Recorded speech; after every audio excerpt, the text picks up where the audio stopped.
Hey guys, Pastor Steve, DG Global Impact.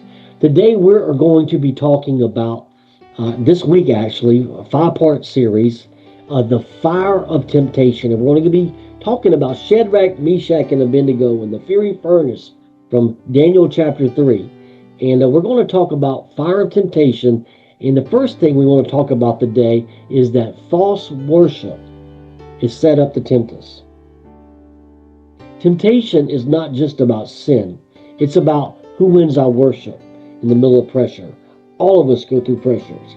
In Daniel chapter 3, as we read in Daniel 3, King Nebuchadnezzar builds a massive golden image. The Bible records that it was 90 foot tall, it was 9 foot wide, and he built that on the plain of Dura, which today is modern day Iraq, just south of Baghdad.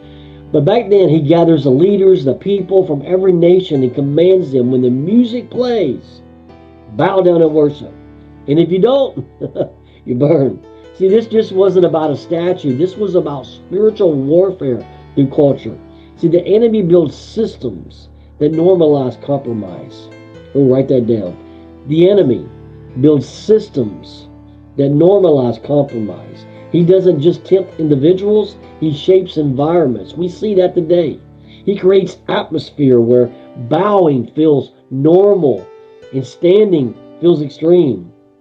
In 1 John 5:19, it says the whole world lies under the influence of the wicked one. See, what we often call culture can carry spiritual influence. This world that we live in today, it is not neutral. There are competing forces, and they are after one thing: who's going to get our worship? See, this wasn't just about gold. It was about control. It was pressure. It was demand for allegiance. And Shadrach, Meshach, and Abednego, as we'll see, they proved their allegiance. In our unfiltered world we live in today, we are not discerning.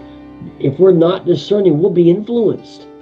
We'll be influenced without even realizing it. The enemy uses what we see with our eyes, what we hear, what we engage in with daily to slowly shift our convictions.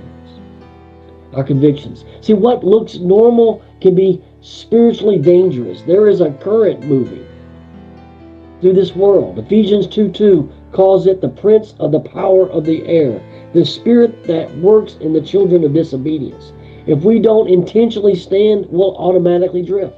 That's why Romans 12 tells us to be not conformed to this world, but be transformed by the renewing of our mind. Because the pressure today may not look like a statue, but it sounds like acceptance, success, pleasure, identity, yes, and compromise. And just like in Babylon, when the music plays, everyone bows, but not everyone has to. Before the fire was ever even heated, there was three men who had already settled their worship. And that's the real question. When pressure rises in life, and it will, and the music starts playing all around us, and it will, who's going to get our worship? God bless, Pastor Steve. Thanks for your support. Like and subscribe and get the word out. God bless.